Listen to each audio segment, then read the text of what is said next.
سبحانك لا علم لنا إلا ما علمتنا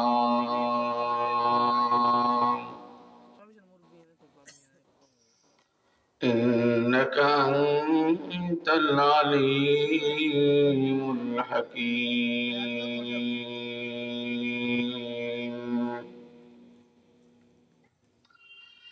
اللهم صل على محمد وعلى آل محمد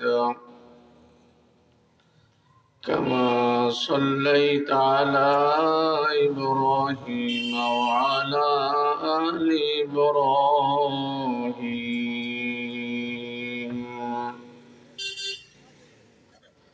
إنك حميد مجيد.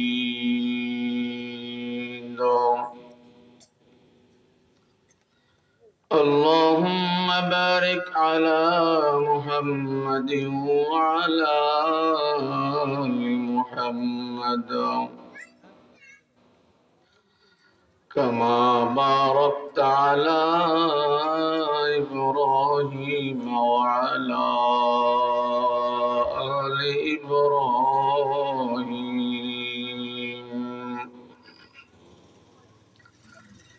إنك حميد مجيد.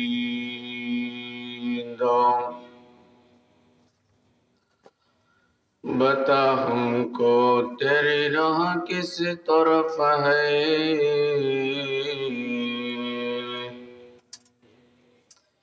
तेरे राह पर चला हमको खुदाया। बुजुर्गी की नहीं हमको ज़रूरत, गुलाम अपना बना हमको खुदाया।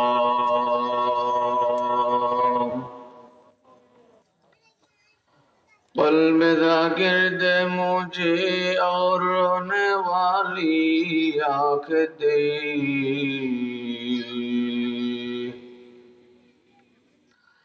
ताकि मैं रोता रहूं तेरी दुआ की वास्ते।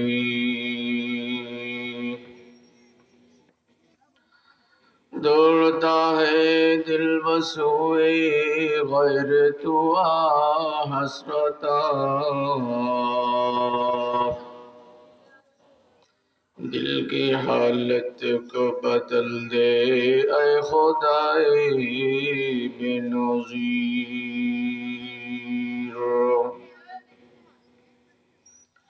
उत्तर खानपुर आरिफिया इब्तदाई ও নুরানি মাদ্রাসার উদ্যোগে 2 দিন ব্যাপী ঐতিহাসিক তাফসীরুল কোরআন মাহফিলের সম্মানিত সভাপতি, উপস্থিত উলামায়ে কেরাম, আমার দিন দরদি মুরব্বিয়ানে আজম, পর্দার আড়ালের সম্মানিতা পর্দানিশীন মা ও বোন, প্রিয় ভাই, আজকে এমন একটি মোবারকময় দিন। আমার মাইকের আওয়াজ যেদিকে পৌঁছতেছে ভাইদের কি দৃষ্টি আকর্ষণ করছি, আল্লাহ তাআলার কালামের আলোচনা হবে এমন মজলিসে আজকে একটি দিনের জন্য আমি সময়টুকু দিয়ে দিই, আমার অল্প কিছুক্ষণ কোরবানে আমি দিই।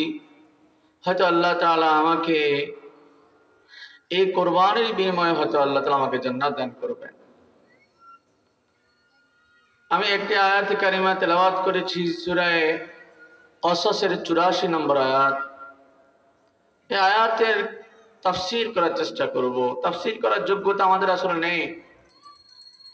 তাফসীর করার যোগ্যতা ছিলেন ইমাম আজম আবু হানিফা রহমতুল্লাহ আলাইহি, ইমাম শাফি রহমতুল্লাহ আলাইহি, ইমাম মালিক রহমতুল্লাহ আলাইহি, ইমাম আহমদ ইবনে হাম্বল রহমতুল্লাহ আলাইহি, ইমাম হাসান ইবনে জিয়াদ রহমতুল্লাহ আলাইহি, ইমাম জুফর রহমতুল্লাহ আলাইহি, ইমাম মুহাম্মদ রহমতুল্লাহ আলাইহি, ইমাম আবু ইউসুফ রহমতুল্লাহ আলাইহি, এই সমস্ত বড় বড় ইমামদের তাফসীর করার যোগ্যতা ছিলেন। এর পরবর্তী যারা আমরা মুফাসসির বলি, এটা মুফাসসির নয়, ইনারা হচ্ছেন কোরআনের সামান্য অনুবাদকারী। সামান্য অনুবাদকারী। তাফসীর এক জিনিস, অনুবাদ আরেক জিনিস। আমি অনুবাদক হতে পারি, তা আমার তাফসীর করার যোগ্যতা হতে পারে না। এজন্য কোরআনের আয়াতের আলোকে চেষ্টা করব অল্প কিছুক্ষণ সময় ইনশাআল্লাহ। আল্লাহ তাআলা যে আলোচনাগুলো বলা এবং আমাদেরকে শুনে আমল করার তৌফিক দান করুন, সবার আমিন। আল্লাহ রাব্বুল আলামিন বলেন, মান আমিলা সালিহাম মিন যাকারিন আও উনসা। মান আমিলা, মান অর্থ যে বা যারা। একটু খেয়াল করবেন, মান অর্থ যে বা যারা। আমিলা বড়জনের সামিয়া, এটা হলো সিগায়ে মাজি, যে বা যারা করবে, মুজারের অর্থ। সালিহান নেক আমল। মান আমিলা সালিহান, যে ব্যক্তি নেক আমল করবে। বলেন ভাই কি, যে ব্যক্তি কি করবে? নেক আমল করবে। মান আমিলা সালিহান, যে ব্যক্তি নেক আমল করবে। মান আমিলা, যে ব্যক্তি করবে, সালিহান নেক আমল। নেক আমল বলতে কি? নেক আমল বলতে চারটা জিনিস, এবং চারটা জিনিসের শাখা যেগুলো আছে, নামাজ, রোজা, হজ, যাকাত। বলেন, নামাজ, রোজা, হজ, যাকাত। মুখে মুখে বলিয়েন, এই চারটা হলো নেক আমল। বলেন এই চারটা কি? বলেন। এর পাশাপাশি আরো শাখা আছে। সকালবেলায় তাসবিহাত আদায় করা, সন্ধ্যাবেলায় তাসবিহাত আদায় করা, সকালবেলায় জিকির করা, সন্ধ্যাবেলায় জিকির করা, ফজরের আগে সুন্নতগুলো আদায় করা, জোহরের আগে সুন্নতগুলো আদায় করা, জোহরের পরে সুন্নতগুলো আদায় করা, আসরের আগে সুন্নত পড়া, মাগরিবের পরে সুন্নত পড়া, এশারের পরে সুন্নত পড়া, এশারের পরে বিতরের নামাজ পড়া, শেষ রাতে উঠে, শেষ রাতে রাতের 2টা বাজে বড় 2 রাকাত তাহাজ্জুদের নামাজ পড়া। এগুলো হলো কি? বলেন নেক আমল।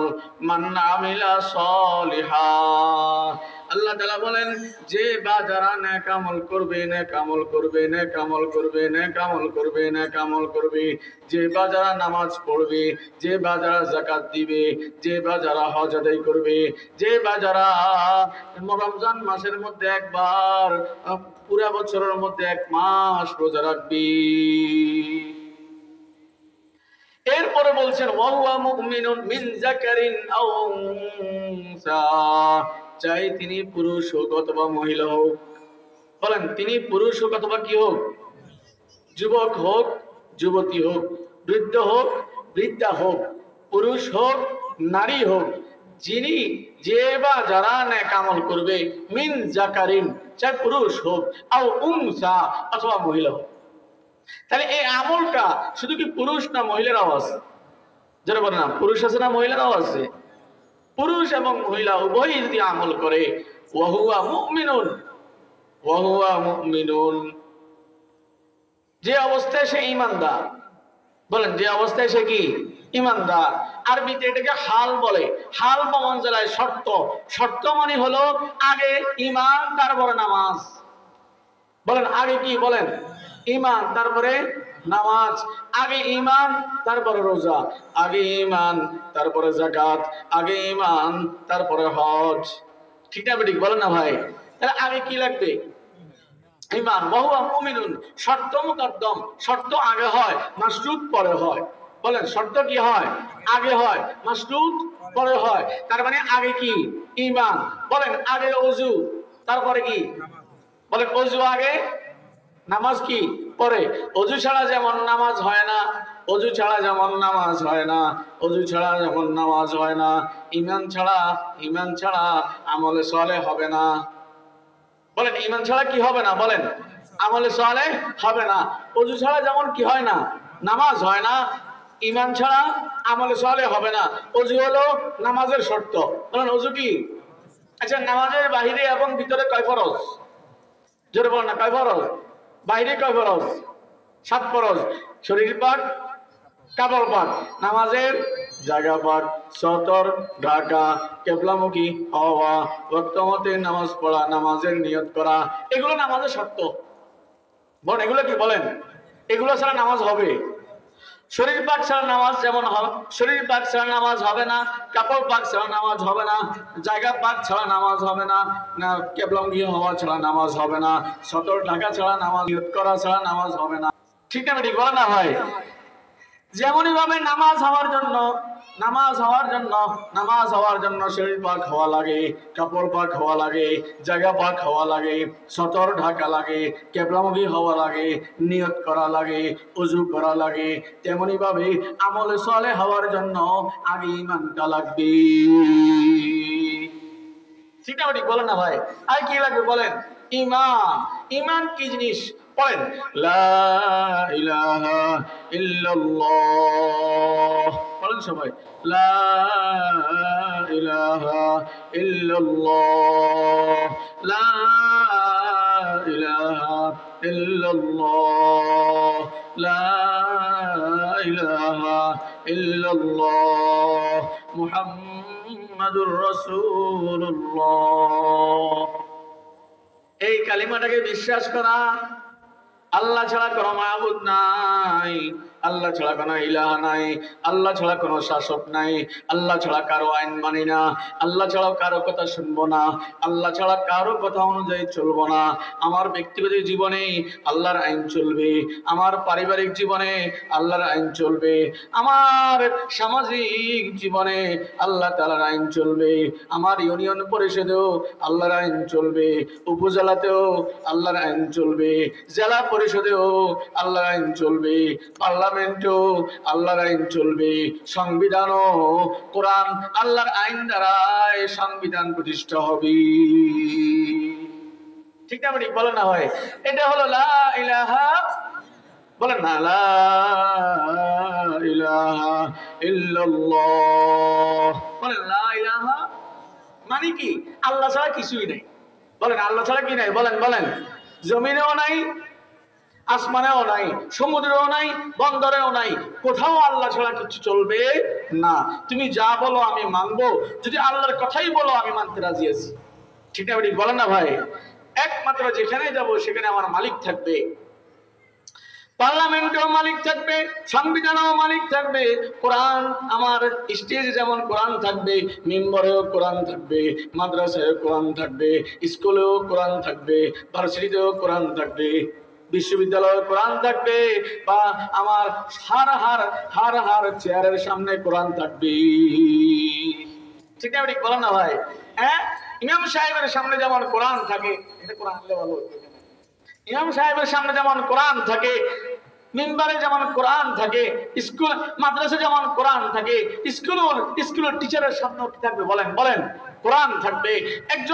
একজন চেয়ারম্যানের চেয়ারের সামনেও কোরআন থাকবে, মেম্বারের চেয়ারের সামনেও কোরআন থাকবে, এমপির চেয়ারের সামনেও কোরআন থাকবে, একজন মন্ত্রীর চেয়ারের সামনেও কোরআন থাকবে, একজন প্রাইম মিনিস্টারের সামনেও কোরআন থাকবে। তাই এটার নাম হলো লা ইলাহা, বলেন এটার নাম কি? লা ইলাহা ইল্লাল্লাহ। দেশে আইন চলবে কার আইন? বলেন বলেন। বলে হুজুর কেন কেন আল্লাহর আইন চলবে? বলে ভাই তোমার তো কিছুই নাই, সবে তো আল্লাহ। বলেন না আমার কি নাই? বলেন কিছুই নাই।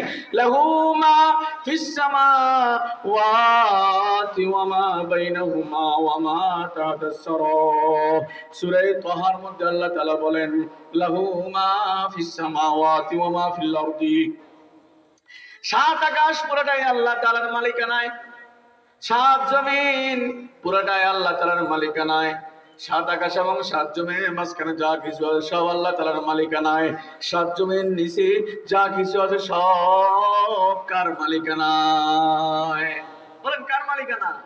তাহলে ভাই আমার কি আছে? কি ভাই বলেন আমার কি আছে?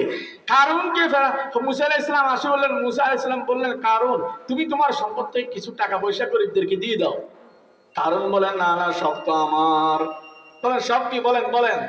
তোমার কি আশ্চর্য বিষয়, তুই নিজে তো তোর নয়, তোমার কি আছে বলো? আমার চোখটাও তো আমার নয়, আমার হাতটাও আমার নয়, আমার পাটাও আমার নয়, আমার দিলটাও আমার নয়, আমার কলবটাও আমার নয়, কিছুই তো আমার নয়, সব আল্লাহর। কার? বলেন বলেন বলেন। ভাই আমাদের উস্তাদ, আমার উস্তাদ মুহতারাম হাটহাজারী মাদ্রাসার সম্মানিত প্রধান মুফতি মুফতি কিফায়েতুল্লাহ সাহেব দামাত বরকাতুহুল আলিয়া, আমি হযরতজির কাছে মুসলিম শরীফ পড়েছি প্রথম খণ্ড, দ্বিতীয় খণ্ডের মধ্যে সব অর্থনীতি নিয়ে কথা। আমার উস্তাদজি একদিন বললেন, দুইটা ছেলে, বলেন কয়টা ছেলে বলেন? এক বাপের দুই সন্তান, একটার বয়স 10 বছর আর একটার বয়স হলো 5 বছর। কত বলেন না? 5 বছর। 10 বছরের বাচ্চা, ঘরের সামনে একটা পেয়ারা গাছ, পেয়ারা গাছের পেয়ারা ধরছি। 10 বছরের বাচ্চা ওই পেয়ারা গাছে উঠছে পেয়ারা পাড়ার জন্য। সে অনেকগুলো পেয়ারা পাইরা সে একটা কাপড়ের মধ্যে মোড়াইয়া নিচে নামছে। ছোট বাচ্চাটা বলতেছে, ভাইয়া আমাকে না একটা পেয়ারা দাও। বলেন না, আমাকে না কি দাও, একটা পেয়ারা দাও। বড় ছেলেটা কি বলে জানেন? এই বেটা, উঠছি আমি, কষ্ট করছি আমি, পারছি আমি, পিঁপড়াকে আবার কামড়াইছে আমারে, পড়লে মরতাম আমি। বলেন পড়লে মরতাম কে? আমি। আমি তোমার দিনু কে? লাগলে তুমি গিয়ে খাও। বলে না, লাগলে তুমি গিয়ে কি পাড়িয়ে খাও। বাবা কিন্তু ঘরতে দেখতেছে, এই বড় ছেলে একটা না দিবি তো? ছোট ভাই না তোর? না ছোট ভাই, একটা দাও। না আব্বা দিব না, একবার বলছি। দাও। আব্বা দিব না, দুইবার বলছি। দাও। আব্বা দিব না।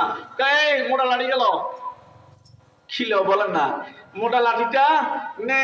এত বড় এক লাঠি বাইর করছে। লাঠি বাইর করে, এই বেড়া, এই ফোলা, এই গাছটা আমার, কার থেকে অনুমতি নে গাছে উঠছিস? এই ধরা খাইছে নি? বলেন না, ধরা খাইছে? কার থেকে অনুমতি আন?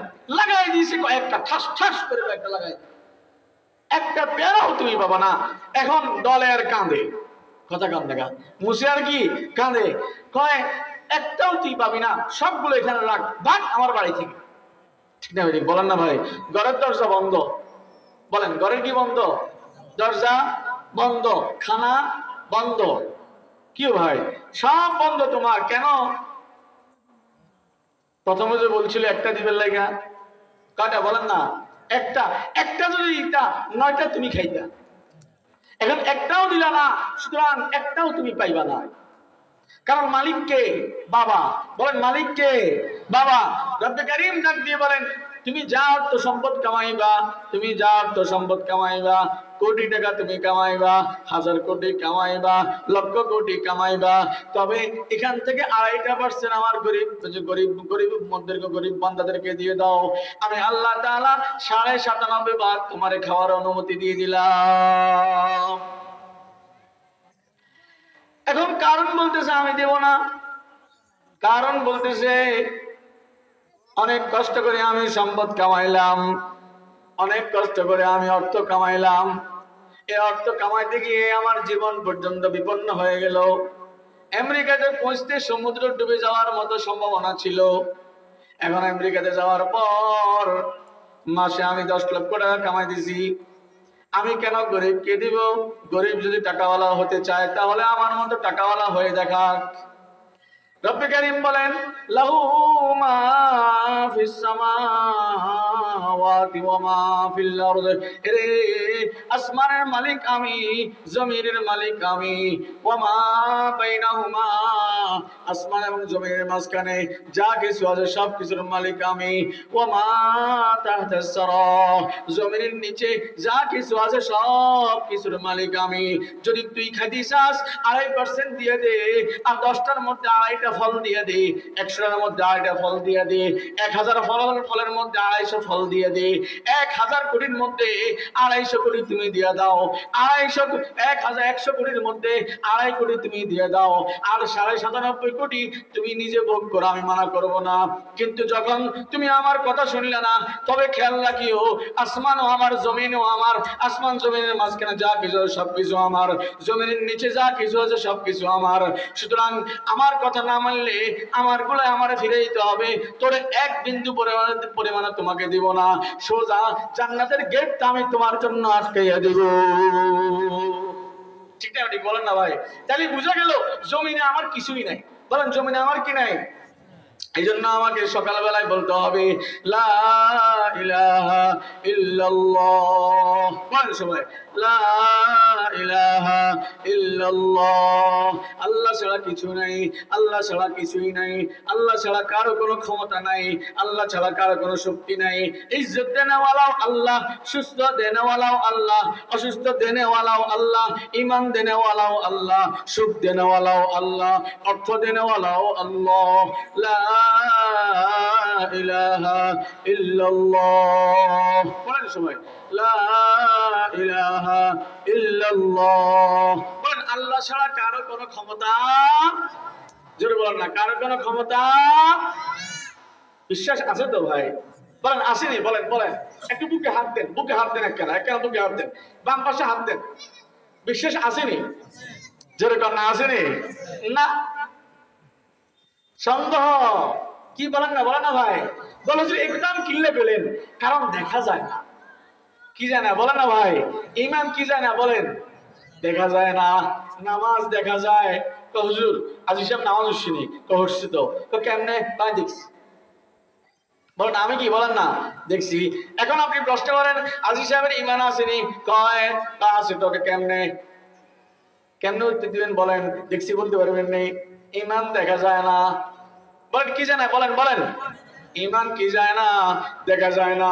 জোরে বলেন ঈমান কি যায় না? দেখা যায় না। ঈমান ধরা যায় না, ঈমান ছোঁয়া যায় না। ও ভাই, আমার পাশে যিনি আছেন ওনার ঈমান আছে কি নাই আমি জানি না। আমার বামে যিনি আছেন ওনার ঈমান আছে কি নাই আমি জানি না। আমার সামনে যিনি আছেন ওনার ঈমান আছে কি নাই আমি জানি না। গ্যারান্টি দিতে পারবো না। বলেন গ্যারান্টি দিতে কি পারবো না। তবে এই জন্য রাসূলুল্লাহ সাল্লাল্লাহু আলাইহি ওয়াসাল্লাম বললেন, এই জন্য রাসূলুল্লাহ সাল্লাল্লাহু আলাইহি ওয়াসাল্লাম বললেন জাদ্দিদু ঈমানাকুম, তোমরা তোমাদের ঈমানকে টেস্ট করো, টেস্ট করো। ঈমানকে কি করো বলেন ভাই? টেস্ট করো। সকালে একবার চেক করো, দুপুরে একবার চেক করো, আসরে একবার চেক করো, মাগরিবে একবার চেক করো, এশাতে একবার চেক করো। ডায়াবেটিস আছে না নাই? কারো আসেনি? বলেন এখানে কারো ডায়াবেটিস আছে? আর তোলেন না কেন? দেখেন না, বলেন আমার ডায়াবেটিস আছে কি? ডায়াবেটিস ডাক্তার কি বলছে?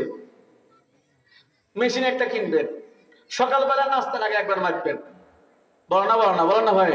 নাস্তার পরে আরেকবার, রাত্রেবেলায় খাবারের আগে একবার, খাবারের পরে কি আরেকবার। এটা কি বছরে একবার নেই না ডেইলি? বছরে একবার না ডেইলি? বুঝা গেল কি? ডেইলি মাখতে হইব। বলেন ডেইলি কি? 4 বার। আর রাব্বে কারীম বলেন 5 বার তুমি ঈমানকে টেস্ট করো। কয়বার বলেন ভাই? বলেন বলেন। 5 বার না, সেকেন্ডে সেকেন্ডে টেস্ট করো। জাদ্দিদু ঈমানাকুম, ঈমানকে সকালে একবার টেস্ট করো, সন্ধ্যায় একবার টেস্ট করো, আসরে একবার টেস্ট করো, মাগরিবে একবার টেস্ট করো, এশার সময় একবার টেস্ট করো। কারণ ঈমান বড় সূক্ষ্ম বিষয়। ঈমান কখন চলে যায় কেউ জানে না। বলেন কখন কি যায়? বলেন বলেন। চলে যায় কেউ জানে না। জাদ্দিদু ঈমানাকুম, তোমরা ঈমানকে টেস্ট করো। স্পষ্ট হাদিসের মধ্যে আছে, আল্লাহ নবী সাল্লাল্লাহু আলাইহি ওয়াসাল্লাম বললেন কিয়ামতের আগে মুসলমানদের অবস্থা কেমন হবে? কিয়ামতের আগে মুসলমানদের অবস্থা কেমন হবে? মুসলমানদের অবস্থা কেমন হবে খেয়াল করেন। ইউসবিহু মুমিনান ওয়া ইউমসি কাফিরা ওয়া ইউমসি মুমিনান ওয়া ইউসবিহু কাফিরা।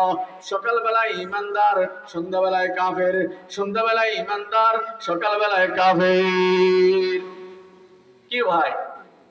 আল্লাহ রাসূল বলছেন কিয়ামতের আগে মুমিনদের অবস্থা এমন হবে, সকালবেলায় ঈমান আনবে, সন্ধ্যাবেলায় ঈমান হারা হয়ে যাবে, সন্ধ্যাবেলায় ঈমান আনবে, সকালবেলায় ঈমান হারা হয়ে যাবে। সর্বভৌমত্বের মালিক কে? সর্বক্ষমতার মালিক কে? এখন যে ব্যক্তি বলবে সর্বক্ষমতার মালিক জনগণ,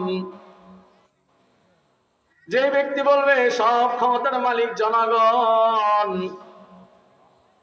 তাকে বলেন তোমার দিলে হাত দিয়ে দেখো তোমার ঈমানটা কি আছে না চলে গেছে। কি জবাবটা দেন? না আছে না নাই? না চলে গেছে? এখন যদি আমি বললাম সর্বক্ষমতার মালিক জনগণ, এই কথাটা আমি বললাম, তাহলে স্মরণ রাখবেন আমার ইমান চলে গেছে। যদি এই কথাটা আমার দল বলে সর্বক্ষমতার মালিক জনগণ, তাহলে আপনি খেয়াল করবেন আমার দলের ইমানটাও চলে গেছে। কি ভাই, ঠিক না ঠিক বলেন না ভাই? কিও এই কথাটা মাথায় রাখতে হবে। সব ক্ষমতার মালিক কে? জোরে বলেন, সব ক্ষমতার মালিক কে? তাহলে এই কথাটা কুফুরি কথা। লা ইলাহা ইল্লাল্লাহ বলেন সবাই, লা ইলাহা ইল্লাল্লাহ, লা ইলাহা ইল্লাল্লাহ। আপনি সকালবেলা 100 বার বলেন, সন্ধ্যাবেলা 100 বার বলেন, আর অর্থটা একটু খেয়াল করেন। হায়রে, আমি না কোন কথা বলে ফেললাম, যে কথা বলার কারণে আমার না ইমান চলে গেছে। আবার ধরান, আমি তওবা করলাম, আল্লাহ যা আমি বলেছি আমি আপনার কাছে লজ্জিত। আমি ভবিষ্যতে, বর্তমানে আমি এটা থেকে দূরে আসি, ভবিষ্যতে আমি করব না, বলবো না। এই কথার আপনার সাথে আমি চুক্তিবদ্ধ হইলাম। তওবা কবুল হওয়ার জন্য 3টা শর্ত। বলেন কি? বলেন ভাই, কয়টা শর্ত? বলেন। আমরা কি বলি? তওবা হবে না, হবে না। আপনি 1000 বার উমরা করেন, কাম হবে না। ও ভাই, কি হবে না? বলেন।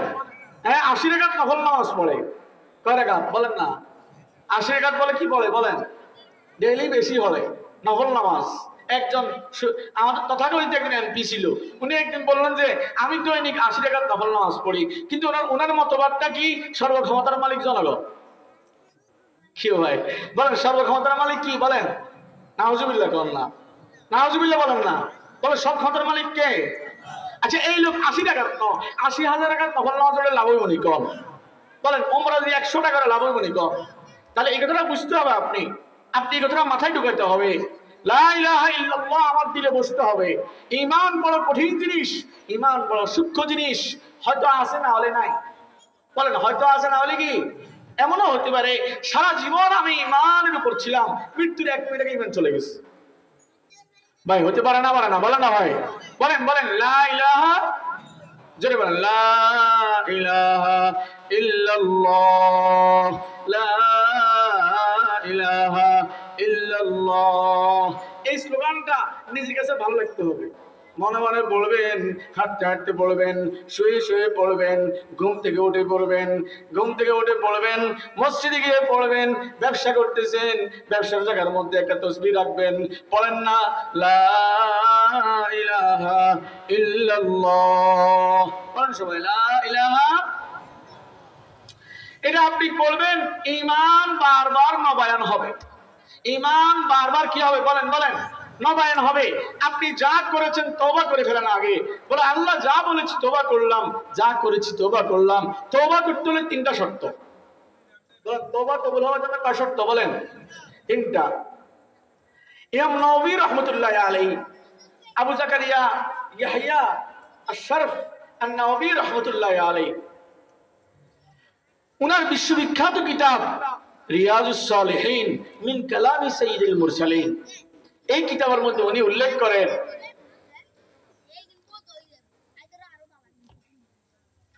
রিয়াজুস সালিহিন মিন কালামি সাইয়্যিদুল মুরসালিন, এই কিতাবের মধ্যে উনি উল্লেখ করেন তওবা কবুল হওয়ার জন্য 3টা শর্ত। বলেন কয়টা? বলেন। 1 নম্বর, আমি যা করেছি লজ্জিত হইলাম। বলেন, আমি যা করেছি কি হইলাম? বলেন, লজ্জিত হইলাম। 2 নম্বর, আল্লাহ বর্তমানে আমি এই কাজ থেকে দূরে আছি। 3 নম্বর, ভবিষ্যতে আমি করব না, এই কথার গ্যারান্টি দিলাম। ভবিষ্যতে আমি করব না, এই কথার কি দিলাম? গ্যারান্টি দিলাম। এই 3টা শর্ত যদি পাওয়া যায় তাহলে তওবা কবুল হবে। আপনি আগে তওবা করে ফেলেন, আল্লাহ আমি যা বলেছি আমি সব ছেড়ে দিলাম, আমি বর্তমানে এটার সাথে জড়িত নাই, এই দলের সাথে জড়িত নাই, এই কথার সাথে জড়িত নাই, ভবিষ্যতে আমি করব না, ভবিষ্যতে আমি বলবো না, এমন ওয়াদা আপনার সাথে আমি করে ফেললাম। এরপর আপনি পড়েন লা ইলাহা ইল্লাল্লাহ। বলেন সবাই, আল্লাহ ছাড়া কোনো মাবুদ নাই, আল্লাহ ছাড়া কোনো ইলাহা নাই। এই কথা আপনি অন্তরে রাখতে হবে। তাহলে আমি একটু আগে বলেছিলাম ঈমান দেখা যায় না। বলেন, ঈমান কি যায় না? বলেন ভাই, দেখা যায় না। বলেন দলিল কি? দলিল আছে। আল্লাহ তাআলা কোরআন কারীমে বলেন, ওয়ালাকাদ দারাবাল্লাহু মাসালান কালিমাতান তাইয়িবাতান কাশজারাতিন তাইয়িবাতিন আসলুহা সাবিতুন ওয়া ফারউহা ফিস সামা। আল্লাহ তাআলা বলেন কালিমায়ে তাইয়িবা, বলেন কি কালিমায়ে তাইয়িবা, এটার একটা উদাহরণ আমি আল্লাহ তাআলা দিচ্ছি। কালিমায়ে তাইয়িবার উদাহরণ হলো একটা গাছের মতো। কিসের মতো বলেন না? একটা গাছের দুইটা দিক আছে, একটা হলো শাখা আর একটা হলো শিকড়। শিকড় দেখা যায় না, শিকড় দেখা যায় না, বলেন শিকড় কি যায় না? বলেন ভাই, শিকড় দেখা যায় না, শিকড় ধরা যায় না। কি ভাই, শিকড় ধরা যায়? শিকড় ধরা যায় না, শিকড় দেখা যায় না, শিকড় ছোঁয়া যায় না, কিন্তু শাখা প্রশাখা দেখা যায়, শাখা প্রশাখা ধরা যায়। ডাল কয়টা আছে দেখা যায়, ডাল কয়টা আছে ধরা যায়, ডালগুলা কাটাও যায়। রব্বে কারীম বলেন আমি কালিমায়ে তাইয়্যিবার একটা উদাহরণ তোমাদেরকে দিচ্ছি। একটা গাছের উদাহরণ, যে গাছের দুইটা দিক আছে, একটা হলো শাখা আর একটা হলো শিকড়। শিকড় দেখা যায় না, ডালগুলো দেখা যায়। তেমনি ভাবে কালিমায়ে তাইয়্যিবার শিকড় হলো ঈমান। কলবের মধ্যে বিশ্বাস করা, আল্লাহ আমি আপনাকে বিশ্বাস করলাম, রাসূলকে বিশ্বাস করলাম, ফেরেশতাকে বিশ্বাস করলাম, এটা দেখা যায় না, এটা কলবের মধ্যে থাকে, এটা হলো শিকড়। এটা কি বলেন না? বলেন,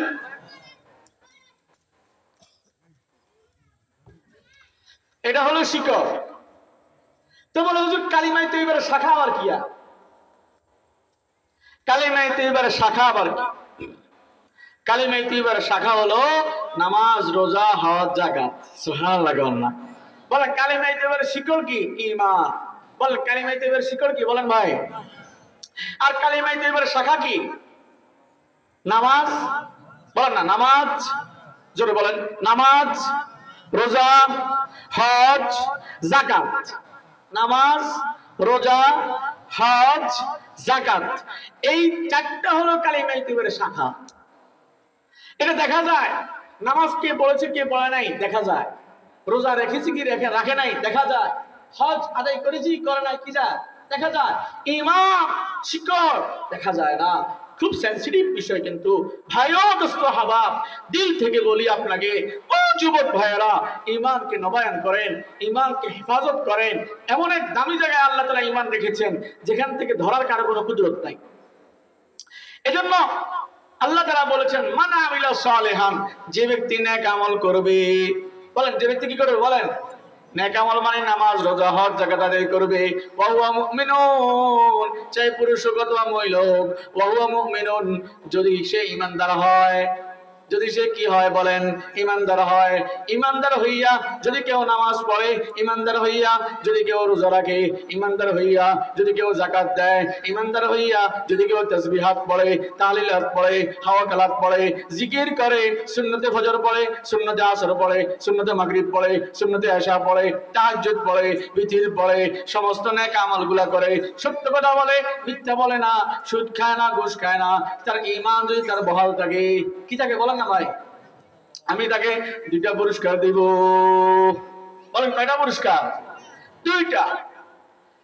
ভাই ঈমান বড় টুটকা জিনিস। পুরস্কারের কথা পরে বলি। ঈমান যে বড় টুটকা জিনিস, এর একটা ঘটনা বলে শেষ, ঘটনা বলে সামনে আগাবো ইনশাআল্লাহ। কি বলেন? ইনশাআল্লাহ। ঈমান বড় টুটকা জিনিস, মুহূর্তেই গায়েব হয়ে যায়। শাইখ আবু আব্দুল্লাহ আল-আনদালুসি রাহমাতুল্লাহি আলাইহি, উনি ছিলেন ইরাকের বড় বুজুর্গ, বড় মুহাদ্দিস, বড় হাফেজ কোরআন। শাইখুল হাদিস জাকারিয়া রাহমাতুল্লাহি আলাইহি উম্মুল মারাদ একটি কিতাব লিখেছেন, সমস্ত রোগের মূল। আচ্ছা ভাই বলেন সমস্ত রোগের মূল কি? জাহিরি রোগ তো আছে, মানে কলবের সমস্ত রোগের মূল হলো তাকাব্বুর, অহংকার। কি বলেন না ভাই?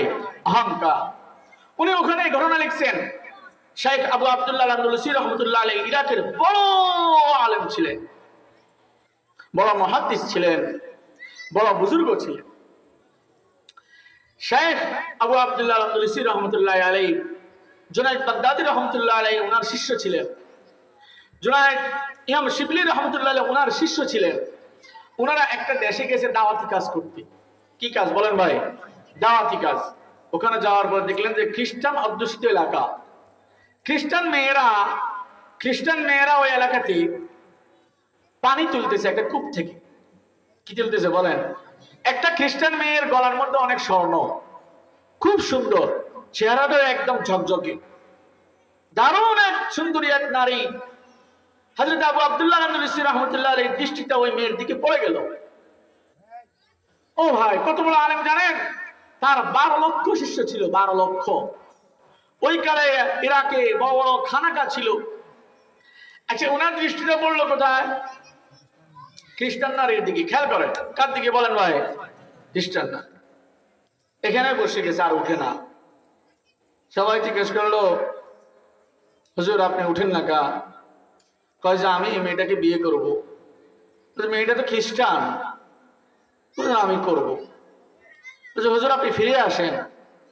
বলেছেন আমি ফিরে আসবো না, তোমরা চলে যাও। 3 দিন বুঝাইছে, 3 দিন। কয়দিন বলেন? 3 দিন বুঝানোর পরে ওনারা চলে গেলেন।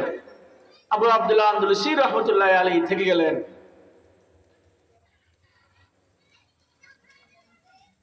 এরপরে কি হয়েছে আর জানি না। 1 বছর পরে ইমাম শিবলি রাহমাতুল্লাহ আলাইহি বর্ণনা করেন, আমি এবং জুনাইদ বাগদাদী রাহমাতুল্লাহ আলাইহি আমরা একটা দাওয়াতি কাফেলা নিয়ে আবার ওই অঞ্চলে আসলাম। আসিয়া খোঁজ করলাম আমাদের শেখ আব্দুল্লাহ আল-আনদালুসী রাহমাতুল্লাহ আলাইহি কোথায়। কেউ খোঁজ দিতে পারে না। তালাশ করতে করতে খোঁজ পাইলাম আবু আব্দুল্লাহ আল-আনদালুসী রাহমাতুল্লাহ আলাইহি পাহাড়ের মধ্যে শুকর চড়াইতেছি। কি বলেন না? ওনার কাছে গেলাম, হুজুর আপনি এই অবস্থা কেন? বললো যে আমি তো বেঈমান হয়ে গেলাম, আমি খ্রিস্টান হয়ে গেছি। বললো যে কিভাবে? আমি এই মেয়েটার বাবাকে বিয়ের প্রস্তাব দিলাম। মেয়েটার বাবা বললো 2টা শর্ত আছে।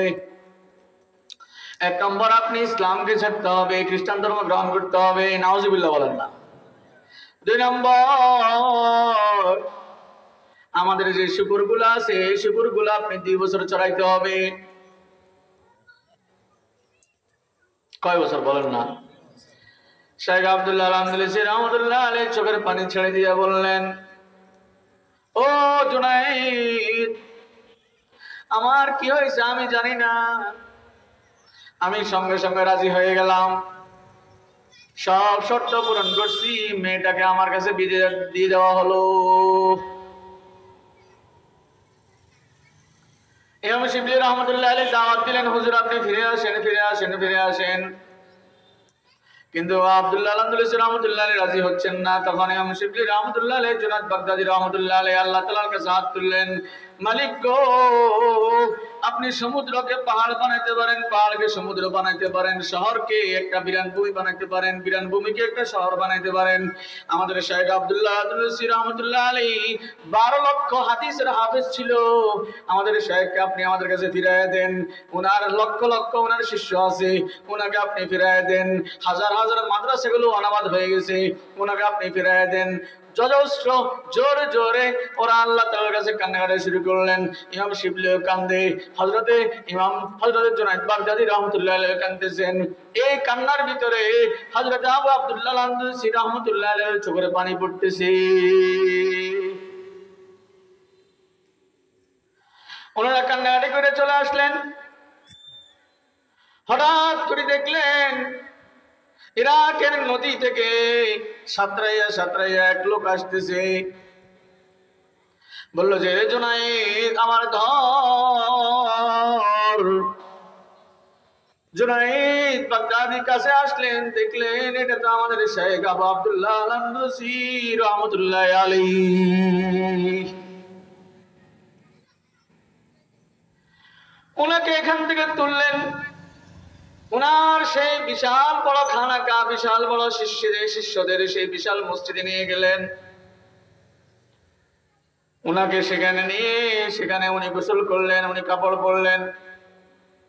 এরপরে উনি সবার সামনে সাক্ষী দিলেন, আশহাদু আল্লা ইলাহা ইল্লাল্লাহ ওয়া আশহাদু আন্না মুহাম্মাদার রাসূল রাসূলুল্লাহ। আমি সাক্ষ্য দিচ্ছি আল্লাহ ছাড়া কোনো মাবুদ নাই, আল্লাহ ছাড়া কোনো ইলাহ নাই, আল্লাহ ছাড়া কোনো শাসক নাই। মুহাম্মদ সাল্লাল্লাহু আলাইহি ওয়াসাল্লাম আল্লাহ তাআলার বান্দা ও রাসূল। সুবহানাল্লাহ।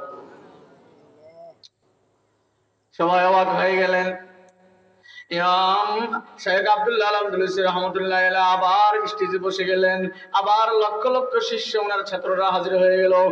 আবারও ওনাকে জিজ্ঞেস করা হলো, হুজুর আপনি যখন বেঈমান ছিলেন তখন আপনার কোরআন আয়াতগুলো মুখস্থ ছিল কিনা? উনি বলল যে আমার কোনো কোরআন আয়াত মুখস্থই ছিল না। তখন আমার একটা আয়াত মুখস্থ ছিল, যে আয়াতের মধ্যে লেখা আছে যে ব্যক্তি কোরআনকে বাদ দিবে, ইসলামকে বাদ দিবে, সেই ব্যক্তিকে তোমরা হত্যা করে দাও।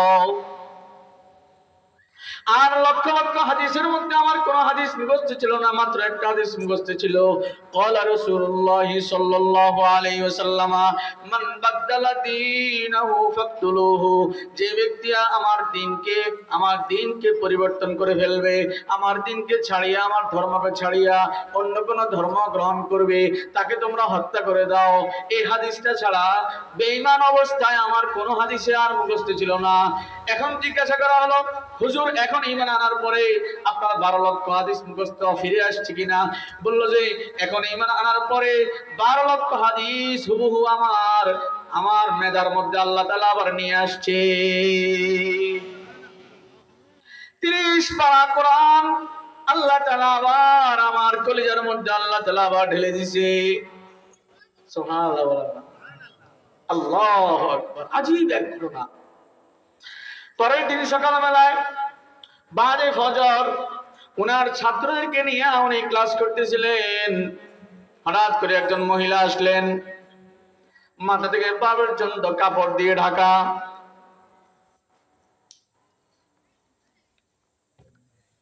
মানুষ বাইরে গেল, দেখলো যে একজন মহিলা। বলল যে আপনি কে? বলল যে আমি হলাম আপনাদের শেখ আব্দুল্লাহ আল-আনদালুসীর আমি সম্মানিত স্ত্রী। বলল যে আপনি তো খ্রিস্টান, আপনি এখানে কেউ আসলেন? তার কিছু বললেন না। বললো আপনাদের হুজুরকে বলেন। শাহেখকে জানানো হলো, শাহেখ একজন মহিলা আসে আপনার স্ত্রী দাবি করতেছে। বললো যে আমার ওই কামরাতে ওনাকে নিয়ে যাও। এরপরে হুজুর ওই কামরাতে গেলেন, জিজ্ঞেস করলেন কে তুমি? বললেন, দেখলো যে উনি হলেন ওই খ্রিস্টান, যে মেয়েটার জন্য খ্রিস্টান হয়েছে, ওই মেয়েটা এখানে হাজির হয়ে গেছে। মেয়েটাকে জিজ্ঞাসা করা হলো, তুমি এখানে কেউ আসলা? বললো যে আপনি সেখান থেকে চলে আসার পর আমি রাতের বেলায় কান্দতে কান্দতে কান্দতে কান্দতে কান্দতে কান্দতে ঘুমায় গেলাম। আপনার বিরহে, আপনার যন্ত্রণায় আমার চোখের পানি পড়তে লাগলো। এক পর্যায়ে আমি ঘুমিয়ে গেলাম। ঘুমের ভিতরে আমি দেখলাম একজন সুদর্শন চেহারা বিশিষ্ট, মাথা থেকে পা পর্যন্ত জুব্বাওয়ালা ব্যক্তি, দাড়িওয়ালা ব্যক্তি, পাগড়িওয়ালা ব্যক্তি আমাকে আসি বলল, আল্লাহর বান্দি তুমি কাঁদতেছে কেন? কাঁদতেছে কেন? কাঁদতেছে কেন? আমি বললাম আমার স্বামী শেখ আবু আব্দুল্লাহ আল-আনদালুসী রাহমাতুল্লাহ আলাইহির জন্য আমি কাঁদতেছি।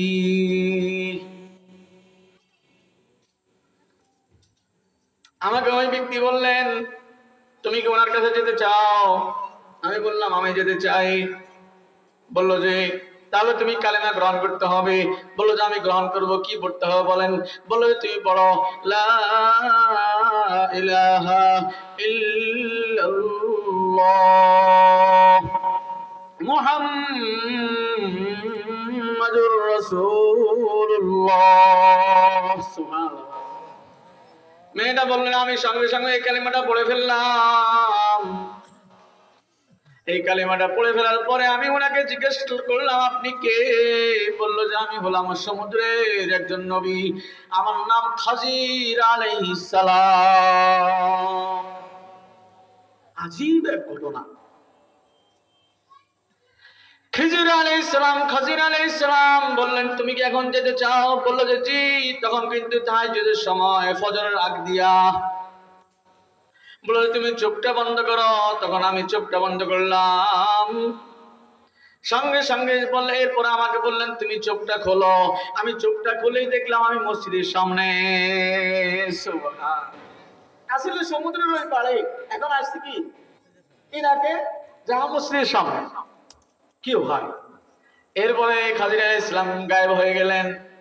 আমি এখানে দাঁড়িয়ে দেখলাম আর দেখলাম মিম্বরে আমার স্বামী শেখ আব্দুল্লাহ আল আন্দলুসির হাজার হাজার শিষ্য, হাজার হাজার ছাত্র সবক নিতেছে।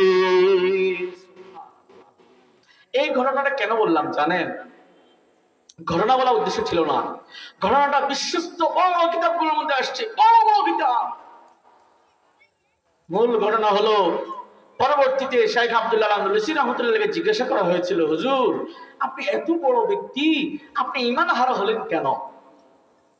বলেন না, ঈমান হারা হলেন কেন? উনি বললেন যে আমি যখন দাওয়াত দিতে গেছিলাম তখন দেখলাম ওই খ্রিস্টান মহিলাগুলো এত সুন্দর সুন্দর, মনে মনে একটা অহংকার আসছে।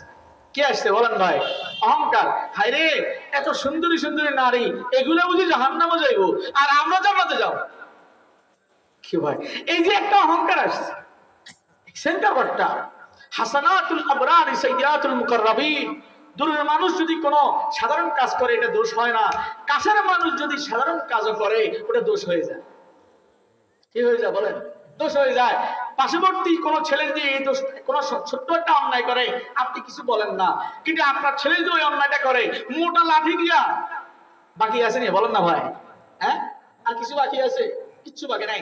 সাহাবায়ে কেরাম যেমন দেখেন, একটা হাদিসে আসছে রাসূলুল্লাহ সাল্লাল্লাহু আলাইহি ওয়াসাল্লাম বললেন, ও আমার সাহাবীরা, যদি তোমরা ইসলামের 100 ভাগের 1 ভাগ 99 ভাগ তোমরা পালন করছো আর 1 ভাগ তোমরা ছেড়ে দিছো, তাহলে স্মরণ রাখবে তোমাদের জন্য ভয়াবহ আযাব সামনে আছে। আর আমার শেষ জামানার এমন কিছু উম্মত আসবে তারা যদি 100 ভাগের 99 ভাগ যদি ছেড়ে যায়, 1 ভাগ যদি তারা পালন করতে পারে, আল্লাহ তাআলা এই ওসিলায় ওদেরকে জান্নাত দিয়ে দিবে। কেন ভাই বলেন? মানে হাসানাতুল আবরারি সাইয়্যাতুল মুকাররাবিন, অর্থাৎ কাছের লোক যারা, ওরা যদি সামান্য একটু দোষ করে ওটা বড় দোষে রূপান্তরিত হয়, আর দূরের লোক যারা, ওরা যদি সামান্য একটু ভালো করে ওটা বড় ভালো হিসেবে রূপান্তরিত হয়। সুবহানাল্লাহ।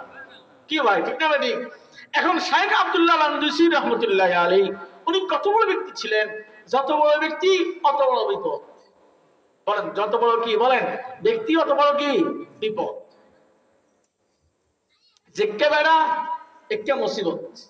বলেন, জিক্কে বেড়া একে কি সামান্য বানায় আসছে, এরা বুঝি জাহান্নামের কীট আর আমরা বুঝি জান্নাতি।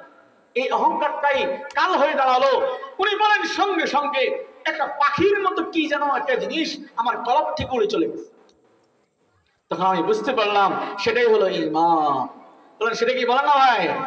এই ঈমানটা যখন চলে গেল, উড়ে চলে গেল, তখন তো আমার মাথা ঠিক নাই, আমার শরীর ঠিক নাই, আমার হাত ঠিক নাই, আমার ব্রেন ঠিক নাই, আমার জবানটাও ঠিক নাই। এরপরে জানি না আল্লাহ তাআলা কেন জানি আমার উপর রাজি হয়ে গেলেন, আল্লাহ কেন জানি আমাকে ভালোবাসলেন, আবার আল্লাহ তাআলা ঈমানের দৌলত আমাকে ফিরিয়ে দিছে। কি ভাই, এজন্য কি বললাম বলেন? ঈমান বড় টুটকা জিনিস। কি জিনিস বলেন? বলেন, টুটকা। এজন্য আমরা সকাল বিকাল ঈমানকে টেস্ট করব তো ইনশাআল্লাহ। বলেন লা ইলাহা ইল্লাল্লাহ, একটু জোরে বলেন না, লা ইলাহা ইল্লাল্লাহ।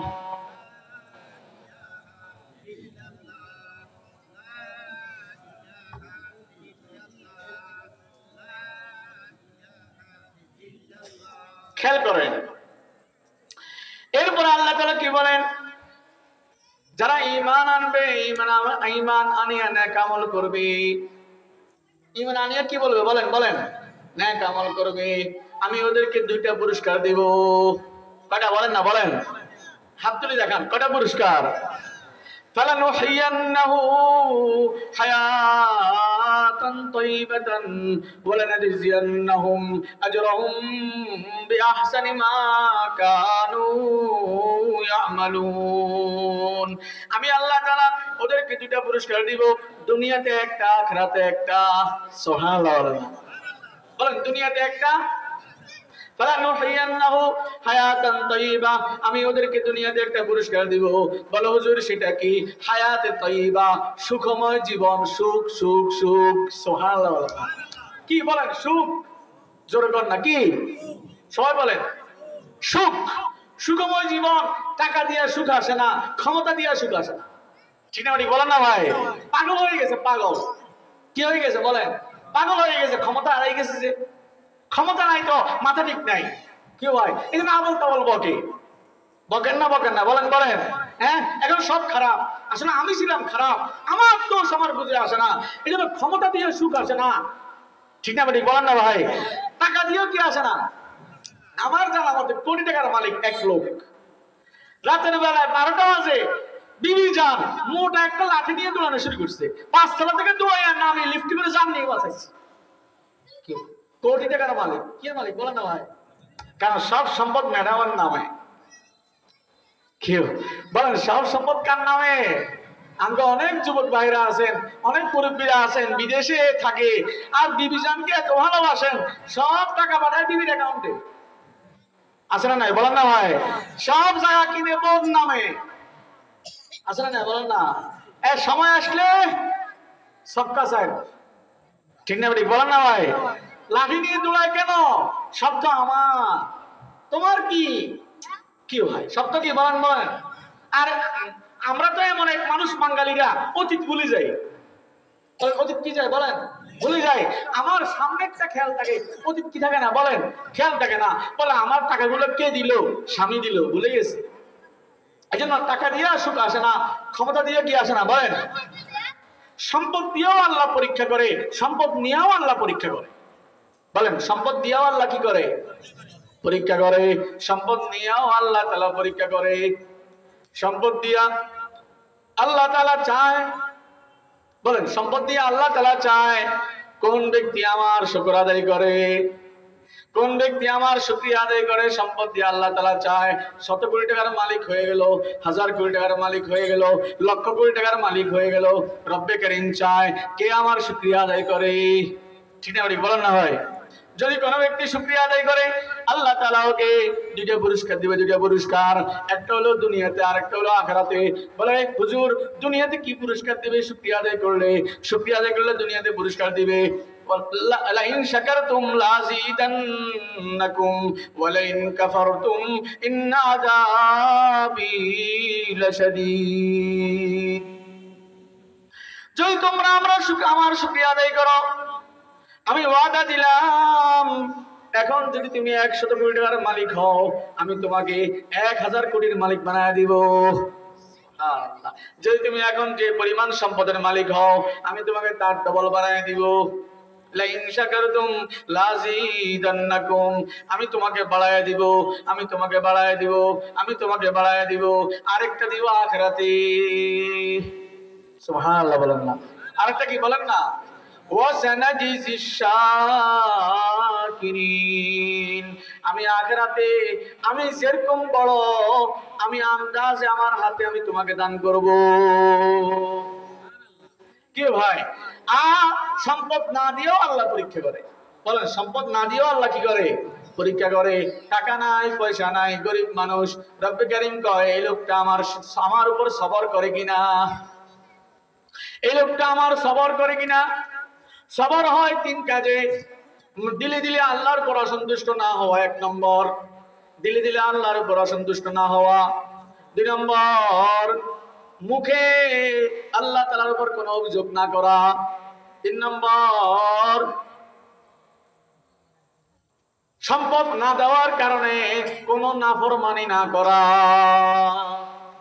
আচ্ছা সবর হয় কয় কাজে বলেন ভাই? কয় কাজে? 3 কাজে। 1 নম্বর দিলে দিলে আল্লাহর উপর কি না হওয়া? অসন্তুষ্ট না হওয়া। 2 নম্বর মুখে কোনো অভিযোগ না করা। 3 নম্বর অঙ্গ প্রত্যঙ্গ দিয়ে কোনো নাফরমানি না করা। এটার নাম হলো সবর। বলেন এটার নাম কি? বলেন সবর। এই সবর যদি কেউ করে, আল্লাহ তাআলা ওকে দুনিয়াতেও দিবে, আখিরাতেও দিবে। বলেন দুনিয়াতে দিবে কি দিবে? 3টা পুরস্কার। কয়টা বলেন বলেন? উলাইকা আলাইহিম সালাওয়াতুম মির রাব্বিহিম ওয়া রাহমাহ ওয়া উলাইকা হুমুল মুহতাদুন। হযরত ওমর রাদিয়াল্লাহু তাআলা বলেন এই আয়াতের তাফসীরে, হযরত ওমর ফারুক রাদিয়াল্লাহু তাআলা বলেন এই আয়াত থেকে 3টা জিনিস উদ্দেশ্য। কয়টা বলেন না? 3টা জিনিস উদ্দেশ্য। 3টা জিনিস উদ্দেশ্য। সালাত, রহমত, হেদায়েত। বলেন কি? সালাত, রহমত, হেদায়েত। বলেন সালাত, জোরে বলেন না সালাত। 2 নম্বর রহমত, হেদায়েত। কয়টা হইল? যে সবর করবে আল্লাহ তাআলা ওকে দুনিয়াতে 3টা জিনিস দিবে। একটা হলো সালাত, 2 নম্বর রহমত, 3 নম্বর হেদায়েত। কয়টা বলছি? একটা। সালাত, রহমত কি বলেন? হেদায়েত। তাহলে বলেন সম্পদ দিয়েও আল্লাহ পরীক্ষা করে, সম্পদ নিয়েও আল্লাহ পরীক্ষা করে। সম্পদ দিয়ে আল্লাহ চায় কে শুকরিয়া আদায় করে, সম্পদ নিয়ে আল্লাহ চায় কে সবর করে। ঠিক না বলেন না ভাই? আমরা করবো তো ইনশাআল্লাহ। তাহলে বলেন আল্লাহ তাআলা কি বলেন? মান আমিলা সালিহাম মিন যাকারিন আও উনসা ওয়া হুয়া মুমিন। মুমিন যে ব্যক্তি ঈমান আনবে, ঈমান আনার পরে নেক আমল করবে, আমি তাকে 2টা পুরস্কার দিব। 1 নম্বর দুনিয়াতে, একটা হলো দুনিয়াতে, আরেকটা আখিরাতে। বলেন একটা কি দুনিয়াতে, আরেকটা কি আখিরাতে। ফালানুহইয়ান্নাহু হায়াতান তাইয়্যিবা। 1 নম্বর হলো আমি তাকে সুখময় জীবন দান করব। সুবহানাল্লাহ বলেন না? কি জীবন বলেন? সুখময় জীবন। টাকা দিয়ে সুখ আসে না, ক্ষমতা দিয়ে সুখ আসে না। টাকাও নাই, ক্ষমতাও নাই, সুখ আল্লাহর দেওয়া। কি ভাই আসে না? নাই বলেন না ভাই? একজনে 2 লক্ষ টাকা ইনকাম করে। জিজ্ঞেস করলাম হাজী সাহেব আপনার মাসে কত টাকা ইনকাম? কয় 2 লক্ষ টাকা। আমি মসজিদে 10,000 টাকা দেন না। কয় আমার তো ঋণ আছে। কি আছে বলেন না ভাই? আমার তো মাসে খরচ হইতে হইতে ঋণ হয়ে যায়, আমার কাছে টাকা নাই। 2 লাখ টাকা কামাই করেও তার কাছে টাকা থাকে না। আরেকজনে মাত্র 5,000 টাকা মাসে ইনকাম করে। মাসে ইনকাম করিয়া প্রত্যেক সপ্তাহে মসজিদে আসিয়া পকেট থেকে 10 টাকা করে কমপক্ষে সপ্তাহে মাসে 4 সপ্তাহে 40 টাকা দান করে। দেয় না বলেন না ভাই? তার মানে কি বোঝা গেল? 2 লক্ষ টাকা ইনকাম করিও সুখ নাই, আর 5,000 টাকা ইনকাম করিও কি আছে বলেন? বলেন সুখ আছে। একটা সুখের ঘটনা বলি, বলতাম নি বলেন না? একটা সুখের ঘটনা বলতেন বলেন? বলেন। আচ্ছা একটা সুখের ঘটনা শুনেন। উম্মে সুলাইম রাদিয়াল্লাহু তাআলা আনহা, আবু তালহা রাদিয়াল্লাহু তাআলার স্ত্রী উম্মে সুলাইম রাদিয়াল্লাহু তাআলা, ওনার একটা ছেলে ছিল, ওই ছেলেটা অসুস্থ ছিল। তো আবু তালহা প্রত্যেকদিন বিকেলে আসিয়া ওই ছেলেটাকে দেখতো। একদিন রাত করে ছেলেটা মারা গেছে। কি গেছে বলেন না ভাই? মারা গেছে। মারা যাওয়ার পরে উম্মে সুলাইম রাদিয়াল্লাহু তাআলা ঘরের সবাইকে বলে দিয়েছে, খবরদার আমার প্রাণের স্বামী আবু তালহা যদি বিকেলে আসে, আমার ছেলে যে মারা গেছে এই সংবাদ তোমরা দিও না। যা বলার আমি বলবো। বলেন যা বলার কে বলবে? ঘটনা হলো আবু তালহা ওই দিন রোজা ছিল, রোজা সারাদিন পরিশ্রম করতো। এখন আবু তালহাকে এই ঘটনাটা যদি সঙ্গে সঙ্গে শোনানো হয় হয়তো হার্ট ফেল করবো। কথা এখনো বুঝেন নাই? বিকেলবেলা আবু তালহা রাদিয়াল্লাহু তাআলা আসলেন। আসার পরে ওনার সামনে ইফতারি দেওয়া হলো। আবু তালহা বললেন, ও উম্মে সুলাইম আমার ছেলের কি অবস্থা? আমার ছেলের কি অবস্থা? উম্মে সুলাইম রাদিয়াল্লাহু তাআলা আনহা বললেন, আপনার ছেলে ভালো আছে, আপনি ওই রুমে যাওয়ার দরকার নাই, ওই রুমে দেখার কি নাই বলেন না? দরকার নাই। তখন আবু তালহা খুশি হয়ে গেলেন, ইফতার করতে বসলেন, সুন্দর সুন্দর খাবারগুলো এনে দিলেন। স্বামী ইফতার করলো, মাগরিবের নামাজ পড়ার জন্য মসজিদে নববীতে চলে গেলেন। নবী আকরাম মুহাম্মদুর রাসূলুল্লাহ সাল্লাল্লাহু আলাইহি ওয়াসাল্লামের পিছনে নামাজ পড়বেন। নামাজ পড়ে আবার ফিরে আসলেন। ফিরে আসে 10টা বাজে ফিরে আসলেন, তারাবির নামাজ পড়লেন। এরপরে ফিরে আসলেন। ফিরে আসার পরে 10টা 11টার দিকে স্ত্রীকে বলল, এর স্ত্রী আমার ছেলেটার কি অবস্থা? উম্মে সুলাইম বললেন, আপনার ছেলেটা অত্যন্ত ভালো আছে। এই ঘটনা ইমাম মুসলিম রাহমাতুল্লাহি আলাইহি ওনার মুসলিম শরীফের মধ্যে উল্লেখ করেছেন। রাতের 10টা বাজে উনি স্বামীকে দেখায় নাই। স্ত্রী শোয়ার জন্য বিছানা ঠিক করে দিলেন। উম্মে সুলাইম রাদিয়াল্লাহু তাআলা সাজসজ্জা হয়ে আসলেন। গলার মধ্যে স্বর্ণ লাগালেন, কানের মধ্যে সোনা লাগাইলেন, চেহারার মধ্যে ফেরান লাভলি মাখিয়া সুন্দর সুগন্ধি লাগাইয়া সুন্দর শাড়ি পরে স্বামীর সামনে আসি হাজির হইলেন। স্বামী আর স্ত্রী ঘুমাইলেন। স্বামী আর স্ত্রীর রাত্রেবেলায় যে কাজ করার দরকার ওই কাজগুলো ওনারা সারলেন। রাতের 2টা বাজে গোসল করলেন। গোসল করিয়া তাহাজ্জুদের নামাজের বিছানায় বসলেন। 2 রাকাত তাহাজ্জুদের নামাজ পড়লেন আর হাত তুলে দোয়া করলেন, আল্লাহকে আমাকে মাফ করে দেন, আমার বাবাকে মাফ করে দেন, আমার স্ত্রীকে মাফ করে দেন, আমাকে মাফ করে দেন, আমার ছেলে যে অসুস্থ আছে ওরা আপনি সুস্থ করে দেন। আসলে কি ছেলে আছে না মারা গেছে? যারা বলেন আছে না মারা গেছে? মুনাজাত শেষ করার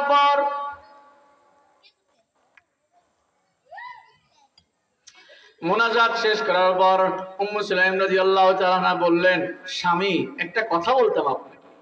বলেছে কি বলো তো? ওই সময় ফজরের একটু আগে, কিসের আগে বলেন না, ফজরের। বলেছে পাশের বাড়ির সকিনা আপা আরেক বাড়ির খাদিজা আপা থেকে কিছু থাল প্লেট নিয়ে আসছে মেহমানদেরকে পরিবেশন করার জন্য হাওলাত হিসেবে। কি হিসেবে বলেন? হাওলাত। এখন ওরা হাওলাত দিছে, ওরা আবার পরের দিন ওই ওদের দেওয়া থালা বাসন গুলা চাইছে আমাদেরকে দিয়ে দেন, আমাদের জিনিসগুলো আমাদের কি দেন, ধার দিছে, এখন আবার নিয়ে দিতে চায়, কিন্তু এই সকিনা আপা দিতে চায় না। আচ্ছা বলেন তো এই মহিলাটা কেমন? আবু তালহা বললেন এই মহিলা তো খুবই কমবক্ত, খুবই খারাপ মানুষ। কি আশ্চর্য বিষয়, ধার দিছে ওই লোক, ধারওয়ালা ধার জিনিস নিয়ে গেল, নিয়ে যেতে চায়, সে দিবে না, খুব খারাপ মানুষ। বললো যে যদি সেটাই হয়ে থাকে তাহলে একটা কথা আপনাকে বলি। বলে যে কি? বলে যে আল্লাহ তাআলা আপনার ছেলেকে আপনাকে ধার দিয়েছে, এটা আমানত।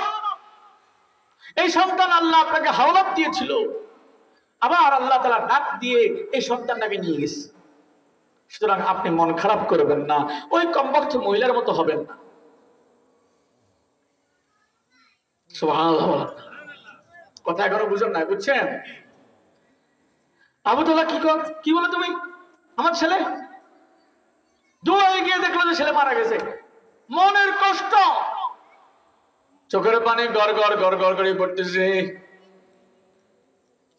আবু তালহা রাদিয়াল্লাহু তাআলা আনহু সোজা দৌড় দিলেন। এখনো মসজিদ নববীর আযান হয় নাই, মসজিদে গিয়ে ডুকরে ডুকরে কাঁদতেছে, কখন জানি রাসূল আকরাম মসজিদে আসবে, আসলে রাসূলের কাছে তার স্ত্রী উম্মে সুলাইমের নামে বিচার দিবে। রাসূলুল্লাহ সাল্লাল্লাহু আলাইহি ওয়াসাল্লাম আসলেন, নামাজ পড়ালেন, নামাজের পরে মাসনুন দোয়ার আমল করলেন। হযরতে আবু তালহা রাদিয়াল্লাহু তাআলা আনহু বললেন, ইয়া রাসূলুল্লাহ সাল্লাল্লাহু আলাইহি ওয়াসাল্লাম, একটা মামলা নিয়ে আপনার কাছে আসলাম। বলল যে কি মামলা? কার বিরুদ্ধে? কয় আমার স্ত্রীর বিরুদ্ধে। কয় ইন্নাল্লাহ, কি বলো তো, স্ত্রী আবার কি দোষ করলো? কয় আমার স্ত্রী গতকালকে এই ঘটনা ঘটাইলো, আমার স্বামী আমার ছেলে মারা গেছে, বিকালেও আমাকে বলে নাই, রাত্রেও আমাকে বলে নাই, আমাকে আনন্দ দিল, আমারে খাবার দিল, আমার সামনে সাজগোজ হয়ে আসলো, শেষ রাতে আমাকে এই খবরটা জানাইছে। ওগো রাসূল, আমি আপনাকে আমার স্ত্রীর বিরুদ্ধে আমি মামলা দায়ের করলাম। রাসূল আকরাম সাল্লাল্লাহু আলাইহি ওয়াসাল্লাম সঙ্গে সঙ্গে উম্মু সুলাইমকে ডাক দিলেন, এ উম্মু সুলাইমকে ডেকে নিয়ে আসো। সঙ্গে সঙ্গে ওনার স্ত্রীকে ডেকে নিয়ে আসলেন। উম্মু সুলাইম রাদিয়াল্লাহু তাআলা আসলেন, আসার পরে জিজ্ঞেস করলো, উম্মু সুলাইম ঘটনা কি, ব্যাপারটা কি বলো। বলে, ইয়া রাসূলুল্লাহ, আমার স্বামী দিন মজুর মানুষ, সকালবেলায় বের হয় নাঙ্গল নিয়া, সকালবেলায় বের হয় কোদাল নিয়া, সকালবেলায় বের হয় হাতুড়ি নিয়া, সারাদিন পরিশ্রম করে আমার স্বামীটা সন্ধ্যাবেলায় ফিরে আসে। যদি আমি ওই মুহূর্তে তাকে কোনো টেনশনের কথা বলি, সন্তান মারা গেছে এই ঘটনাটা তাকে বলি, হয়তো উনি হার্ট অ্যাটাক করবে, না হলে ব্রেন স্ট্রোক করবে, না হলে কোনো একটা অসুবিধা হতে পারে। এই জন্য আমি ওনাকে এগুলো শোনাই নাই। আমি ওনাকে ইফতার দিলাম, আবার উনি রোজাদারও ছিল, আমি ওনারে সন্ধ্যাবেলায় খাবার দিলাম, আমি ওনারে খুশি করলাম। রাতের বেলায় ওনাকে আনন্দ দেওয়ার পর যখন তিনার মনটাও ভালো, যখন তিনার ব্রেনটাও ভালো, যখন তিনার শরীরটাও ভালো, তখন আমি ওনাকে এই সংবাদটা সুন্দর করে শুনাইলাম, তাও আদবের সহিত আমি শুনাইলাম। রাসূল গো, আমি একজন মেয়ে হইয়া আমি কি এটা অন্যায় কাজ করেছি? আপনি আমাকে বলেন, যদি আমি অন্যায় কাজ করে থাকি তাহলে আপনি আপনার নিজ হাতে আমার বিচার করবে। ও ভাই, কি আশ্চর্য ঘটনা! আমার দেশে এরকম হবে? বলেন বলেন। আমাদের দেশের মহিলারা তো স্বামী যে অবস্থায় হোক আইলে এমন ভাবে ঘটনা শোনায়, অতি স্টক করার অবস্থা। ঠিক ঠিক না ঠিক বলেন না ভাই? রাসূলুল্লাহ সাল্লাল্লাহু আলাইহি ওয়াসাল্লাম বললেন, ইয়া আবা তালহা, আমার বিচার কিছু নাই। বারাকাল্লাহু ফি লাইলাতিকুমুল বারিহা। আল্লাহ তাআলা তোমাদের গতকালকের রাত্রের এই কাণ্ডগুলা সব দেখছে আসমান থেকে, দেখিয়া সারা রাত পর্যন্ত তোমার ঘরের মধ্যে, তোমাদের ঘরের মধ্যে বরকতে বরকতে ভরপুর করে দিছে। আমাদের স্ত্রীদেরকে শিখাবো তো ইনশাআল্লাহ, বলেন ইনশাআল্লাহ। আমার মা বোন যারা আছেন, এটাকে বলা হয় সুখ। বলেন এটা কি বলে, বলেন বলেন। আবু তালার টাকাও নাই, আবু তালার পয়সাও নাই, আবু তালার ক্ষমতাও নাই, তারপরেও কি সুখ। সুবহানাল্লাহ বলেন না। সুখ আছে না নাই, বলেন না আছে না নাই। এটা হলো হায়াতান তাইয়্যিবা, ফালানুহিয়ান্নাহু হায়াতান তাইয়্যিবা। আমি ওকে হায়াত তাইয়্যিবা দিব, মানে সুখময় জীবন আমি তাদেরকে দান করব। সুবহানাল্লাহ। তাহলে আমরা সুখময় জীবন পাবো তো ইনশাআল্লাহ। এটা হলো দুনিয়াতে। এটা কি বলেন বলেন, দুনিয়াতে। তাহলে কেউ কোনো ব্যক্তি ঈমান আনিয়ে যদি নেক আমল করে, তার পুরস্কার কয়টা বলেন, কয়টা? একটা দুনিয়াতে, আরেকটা কি? দুনিয়াতে কোনটা? সুখ। সুখ বলেন কি? আল্লাহ সুখ দিবে। কি দিবে বলেন ভাই? ৫,০০০ টাকা ইনকাম করি আল্লাহ সুখ দান করবে। দ্বিতীয় নম্বর আখিরাতে, ওয়ালানাজিয়ান্নাহুম আজরাহুম বিআহসানি মা কানু ইয়ামালুন। আমি আখিরাতে ওদেরকে আজরে হাসান দান করব।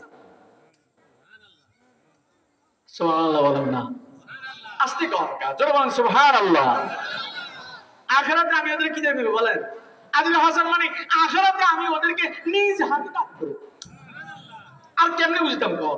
নিজ হাতে আমি দান করব। কি পরিমাণ দিব আমি জানি না। সুবহানাল্লাহ বলেন না। আজরে হাসান তিনটা আজর। কয়টা আজর বলেন বলেন?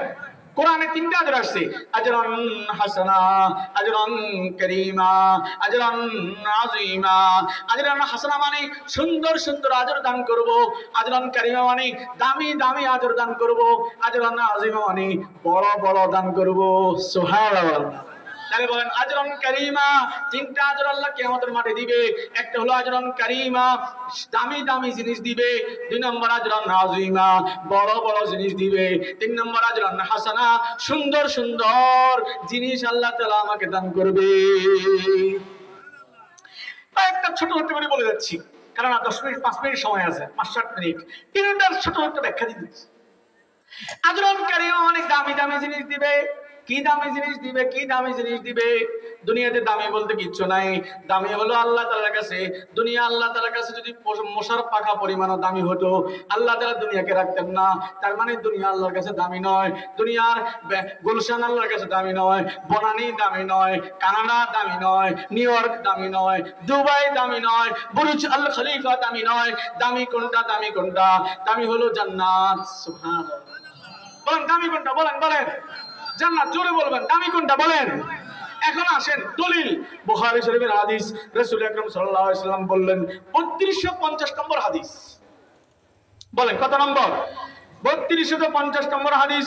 قال رسول الله صلى الله عليه وسلم ولقاب قوس احدكم في الجنه خير من الدنيا وما فيها। জান্নাতের একটা ধনুক পরিমাণ জায়গা দুনিয়া এবং দুনিয়ার ভিতরে যা আছে সবচেয়ে দামি। এরপরে রাসূল আকরাম সাল্লাল্লাহু আলাইহি ওয়াসাল্লাম বুখারী শরীফের ২৭৯৬ নম্বর হাদিস, আল্লাহ নবী সাল্লাল্লাহু আলাইহি ওয়াসাল্লাম বললেন ওয়ালা মাউদিউ কদামিন ফিল জান্নাহ খায়রুম মিনাদ দুনিয়া ওয়া মা ফিহা। একটু আগে তো আমি এক হাত পরিমাণ জায়গার কথা বললাম, আর এই হাদিসে রাসূল বলেন না না, এক হাত নয়, এক হাত নয়, একটা পা রাখা পরিমাণ জায়গা। কি রাখা বলেন না, বলেন বলেন না? জান্নাতের একটা পা রাখা পরিমাণ জায়গা, একটা পাল্লা আপনি দিবেন। জান্নাতের একটা পা রাখা পরিমাণ জায়গা, একটা পাল্লা, একটা পাল্লায় আপনি দিবেন। আর আসমানকে এক পাল্লা দিবেন, জমিনকে এক পাল্লা দিবেন, ৭ আকাশ ৭ জমিন এক পাল্লা দিবেন, ৭ আকাশ ৭ জমিনের মাঝখানে ৭ জমিনের নিচে যা আছে সব এক পাল্লা দিবেন। রাসূল আকরাম সাল্লাল্লাহু আলাইহি ওয়াসাল্লাম বললেন খায়রুম মিনাদ দুনিয়া ওয়া মা ফিহা। জান্নাতের একটা পা রাখা পরিমাণ জায়গার দামটা বেশি হবে। আর কেমনে বুঝাবো? কর আজরান কারীমা, আল্লাহ দামি আজর দিবে, দামি আজর। কি আজর বলেন না ভাই? দামি দিবে, দামি প্রতিদান, আজর মানে প্রতিদান, দামি প্রতিদান দিবে, যা দিবে দামি। আরেক হাদিসে আছে রাসূল বলেন ওয়ালা কাবু কাউসি আহাদিকুম ফিল জান্নাহ খায়রুম মিম্মা তালাত আলাইহি শামসু আও তাগরুবু। রাসূল বলেন জান্নাতের এক হাত পরিমাণ জায়গা দুনিয়াতে যেখানে যেখানে সূর্য উঠে আর ডুবে। আচ্ছা বলেন কোথায় কোথায় সূর্য উঠে আর ডুবে? ইন্ডিয়াতে সূর্য উঠে না ডুবে না? আমেরিকাতে সূর্য ওঠে না ডুবে না? রাশিয়াতে সূর্য ওঠে না ডুবে না? কানাডায় সূর্য ওঠে না ডুবে না? তার মানে বলেন নিউ ইয়র্কে সূর্য উঠে ডুবে, কানাডায় সূর্য উঠে ডুবে, বুর্জ আল খলিফাতে সূর্য উঠে ডুবে, ডুবে না ডুবে না? বলেন না ভাই, এই সব কিছুর দাম আছে না নাই? বলেন না। দুনিয়াতে আমরা কি বলি, গুলশানে আমার একটা বাড়ি আছে, তার মানে গুলশানের বাড়িটার বড় দাম। কি ভাই ঠিক না ভাই? বলেন না ভাই। রাসূল আকরাম সাল্লাল্লাহু আলাইহি ওয়াসাল্লাম বললেন যত জায়গায় সূর্য উঠে আর ডুবে সব জায়গাগুলো এক পাল্লা দিবেন, আর এক হাত পরিমাণ জায়গা জান্নাতের এক পাল্লা দিবেন, জান্নাতের দাম ওই এক হাত পরিমাণ জায়গার দাম বেশি হবে। দামি পাইছেন নি? কথা বলেন না, পাইছেন নি? আরেকটা দলিল নেন, আরেকটা দলিল জান্নাতের নারীদের মাথায়, জান্নাতি নারী যারা আছে না সুন্দরী হুর, বুখারী শরীফ 2796 নম্বর হাদিস, আল্লাহর নবী সাল্লাল্লাহু আলাইহি সাল্লাম বললেন ওয়ালা নাসিফাতুন আলা রাসিহা খায়রুম মিনাদ দুনিয়া ওয়া মা ফিহা। জান্নাতের নারীদের মাথায়, জান্নাতের মেয়েদের মাথায়, জান্নাতের হুরদের মাথায়, জান্নাতের নারীদের মাথায় যে একটা ওড়না থাকবে, ওড়না কি থাকবে বলেন ভাই? তাহলে বুঝা গেল ওড়না শুধু দুনিয়াতে নয়, জান্নাতেও আছে, আছে না বলেন না? ওড়না মাথায় দেওয়া জান্নাতি পোশাক, সুবহানাল্লাহ বলেন না? আর ওড়না খুলে ফেলা শয়তানের ইহুদি খ্রিস্টানের পোশাক, ঠিক না বলেন না ভাই? ওড়না কিন্তু জাহান্নামে থাকবে না, ওড়না থাকবে কোথায়? জান্নাতে। বলেন ওড়না কি? যে নারীরা ওড়না মাথায় দেয় বুঝা গেল সে জান্নাতি পোশাক গায়ে দিল, যে নারীরা ওড়না খুলে হাঁটে, মাথার কাপড় খুলে হাঁটে, বুঝা গেল ও জাহান্নামের পোশাক গায়ে দিল, ঠিক না বলেন না ভাই? বলেন ওড়না, রাসূল বলেন নারীদের, জান্নাতি নারীদের মাথার যে ওড়না আছে ওই ওড়নাকে যে এক পাল্লা দেওয়া হয়, আর আসমান এবং জমিন সাত আকাশ সাত জমিনকে এক পাল্লা দেওয়া হয়, খায়রুম মিনাদ দুনিয়া ওয়া মা ফিহা। দুনিয়া এবং দুনিয়ার ভিতরে যা কিছু আছে সব কিছু থেকে জান্নাতি নারীর মাথার ওড়নার দামটা বেশি হবে। আর কি বলেন, আর কেমনে করতে বল? এটার নাম হলো আজরান কারীমা। এটা কি বলেন না? বলেন আজরান কারীমা, দামি আজর, দামি প্রতিদান, দামি দামি। আল্লাহ তাআলা যে ব্যক্তি ঈমান আনবে, আমল সালেহাত করবে, যে ব্যক্তি ঈমান আনবে, নামাজ পড়বে, ঈমান আনবে, রোজা রাখবে, ঈমান আনবে, তাসবিহাত পড়বে, ঈমান আনবে, ইসলামের জন্য জীবন দেওয়ার জন্য চেষ্টা করবে, আল্লাহ তাআলা তাকে দুটো আজর দিবে। দুনিয়াতে হায়াত তাইয়্যিবা, অর্থাৎ আল্লাহ তাআলা ওকে সুখময় জীবন দান করবে। জান্নাতে আজরান ওয়ালা নাজিজিয়ান্নাহুম আজরাহুম বিআহসানি মা কানু ইয়ামালুন, আজরে হাসান, সুন্দর সুন্দর দামি দামি বড় বড় জিনিস দান করবে। ভাই ঠিক না ঠিক বলেন না ভাই? এখন আসেন আজরান আযীমা, কি বলেন না? এখন বলছে আজরান কারীমা, বলেন এখন কি বলছি? বলেন আজরান কারীমা, দামি, আর এখন হলো আযীমা, বড়। যা দিবে কি বলেন না? একজন গ্রাম্য লোক রাসূল কাছে আসলেন, ইয়া রাসূলুল্লাহ সাল্লাল্লাহু আলাইহি ওয়াসাল্লাম, জান্নাতের মধ্যে কি বড়ই গাছ আছে, কাঁটাওয়ালা গাছ আছে? কি গাছ বলেন না? কাঁটাওয়ালা গাছ। এটা আছে তাফসীর ইবনে কাসিরের মধ্যে, সূরা ওয়াকিয়ার তাফসীরের মধ্যে আসছে। জান্নাতের মধ্যে কি বড়ই কাঁটাওয়ালা গাছ আছে? রাসূল সাল্লাল্লাহু আলাইহি ওয়াসাল্লাম বললেন কাঁটাওয়ালা গাছ আছে। বললো যে কাঁটাওয়ালা গাছটা কি? বললো যে কাঁটাওয়ালা গাছটা হলো বড়ই গাছ। সুবহানাল্লাহ। তারপর রাসূল সাল্লাল্লাহু আলাইহি ওয়াসাল্লাম বললেন জান্নাতে প্রত্যেকটা কাঁটার জায়গা আল্লাহ তাআলা একটা একটা বড়ই দিয়ে দিবে। এরপর রাসূল বললেন তুমি কি জানো এই বড়ইগুলো কত বড় হবে? গ্রাম্য লোকটা বললে ইয়া রাসূলুল্লাহ আমি তো জানি না। রাসূল বললেন এক একটা বড়ই বড় বড় একটা মুটকার মতো হবে। মুটকা ছিলেন তো? মুটকা ধান রাখেন যে একটা বড়ই মুটকার মতো হবে। এরপর রাসূল বলেন দেখেন বড় বড় আজরান আযীমা, যা দিব সব কি বলেন বড় বড়, বড় বড় কত বড়? একটা মুটকার মতো। কিসের মতো বলেন না? এরপর রাসূল বলেন হার হার বড়ই 70 রকমের রং হবে। কত রকমের বলেন না? আচ্ছা রং যত রকমের হবে স্বাদ তত রকমের হবে। আম যদি সবুজ হয়, আম যদি সবুজ রঙের হয় আম হয় টক, আম যদি লাল হয় আম হয় মিষ্টি, আম যদি লাল সবুজ দুইটাই হয় তাহলে হয় টক মিষ্টি। তার মানে রাসূল আকরাম সাল্লাল্লাহু আলাইহি ওয়াসাল্লাম তোমাকে বুঝাই দিল, আমাকে বুঝাই দিল, আপনাকে বুঝাই দিলেন যে একটা বড়ের মধ্যে 70 রকমের রং হবে, তার মানে এক একটা বড়ের মধ্যে 70 রকমের স্বাদ হবে। সুবহান, 70 রকমের কি হবে বলেন ভাই? স্বাদ হবে। তাহলে জান্নাতে যা দিবে সব কি বলেন? বড় বড়। কি বলেন? দুইটা গেল, আরেকটা আছে আজরান হাসানা। বলেন আরেকটা কি? আজরান হাসানা, সুন্দর সুন্দর। বলেন কি? সুন্দর।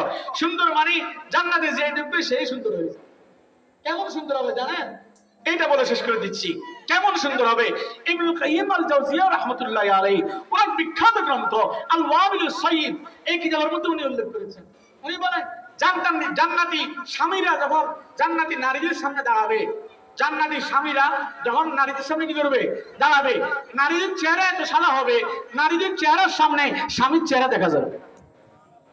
কি নারীদের চেহারার সামনে স্বামীর চেহারা কি যাবে বলেন? দেখা যাবে, এত সুন্দর। এবং অন্য হাদিসে আছে লিকুল্লি রাজুলিন যাওজাতান ইউরা মুখু সুকিহিমা মিন ওয়ারাইল লাহমিল হুসন। জান্নাতি নারীদের চেহারা এত সুন্দর হবে যে ওদের চামড়ার বাহির থেকে ভিতরের রক্ত মাংস মজ্জা সব দেখা যাবে। এত সুন্দর আল্লাহ বানাই দিবে। বুখারীর একটা বর্ণনা